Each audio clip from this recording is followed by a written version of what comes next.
یہ سوابی کا علاقہ ہے چھوٹا لاہور کا علاقہ.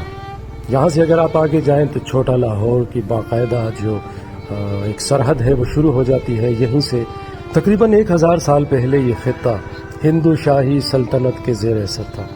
ہندو شاہی حکومت نے اس پورے علاقے پر کئی صدیوں تک حکومت کی.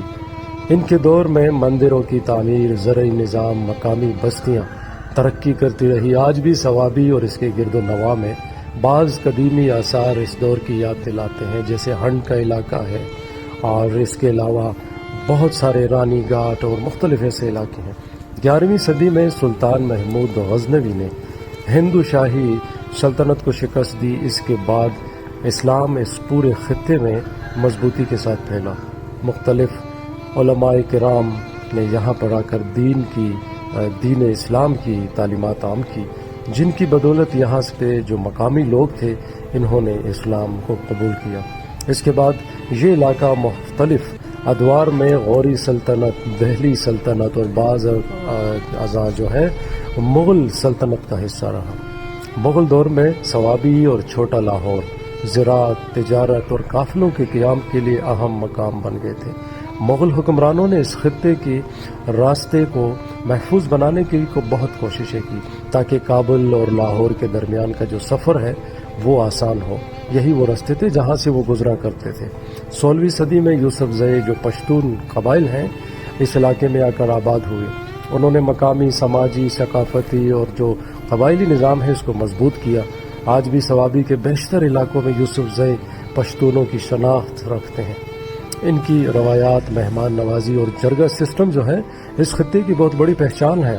19ویں صدی کے آغاز میں یہ علاقہ سکھ جو سلطنت تھی اس کے زیر اثر آیا. مہاراجہ رنجیت سنگھ کے دور میں مشہور جرنیل ہری سنگھ نلوا نے پشاور اور اس کے اطراف میں جو علاقے ہیں اپنی فوجی مہمات چلائی. اس زمانے میں مقامی جو قبائل تھے اور سکھ فوج کے درمیان کئی جھڑپیں ہوئی. چھوٹا لاہور، مردان، نوشہرہ اور سوابی کے علاقوں میں بھی تاریخی مقامات موجود ہیں جو بہت متاثر ہوئے. یہ تمام علاقے اس دور میں کئی مقامات جو مقامی مذہبی شخصیات تھی، مجاہدین نے مزاحمت کی، جہاد کیے، جن کے واقعات آج بھی مختلف روایات اور تاریخی کتابوں میں بیان کیے جاتے ہیں. 1849 میں جب برطانوی حکومت نے پنجاب کو اپنی سلطنت میں شامل کیا تو سوابی اور چھوٹا لاہور بھی برطانوی راج کا حصہ بن گئے. انگریزوں نے یہاں پر سڑکیں، نہریں اور انتظامی نظام قائم کیا، لیکن آزادی کی تحریک میں اس خطے کے لوگوں نے بھی بھرپور ادا کیا.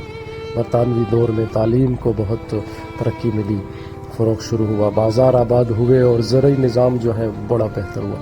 پھر 1947 میں پاکستان کے قیام کے ساتھ ہی یہ علاقہ نئے ملک کا حصہ بن گیا. چھوٹا لاہور مذہبی اعتبار سے بھی بڑا اہم ہے.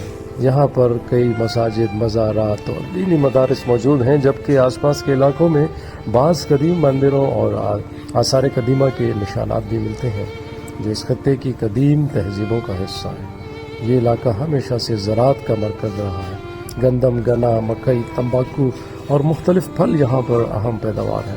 مقامی لوگ محنت اور مہمان نوازی اور اپنی روایات کے لیے بڑے مشہور ہیں. چھوٹا لاہور ایک ترقی پذیر شہر ہے جہاں جدید تعلیمی ادارے، ہسپتال، بازار، گاؤں، مراکز موجود ہیں، لیکن اس کے ساتھ ساتھ یہ شہر اپنی تاریخ، شناخت بھی برقرار رکھے ہوئے. جب ہم چھوٹا لاہور کی 1000 سالہ پرانی تاریخ پر نظر ڈالتے ہیں تو معلوم ہوتا ہے کہ سرزمین نے ہندو شاہی حکمرانوں، غزنویوں، غوریوں، مغلوں، یوسف زئی قبائل، سکھ سلطنت، برطانوی راج اور پھر پاکستان کے قیام تک کئی ادوار دیکھے ہیں.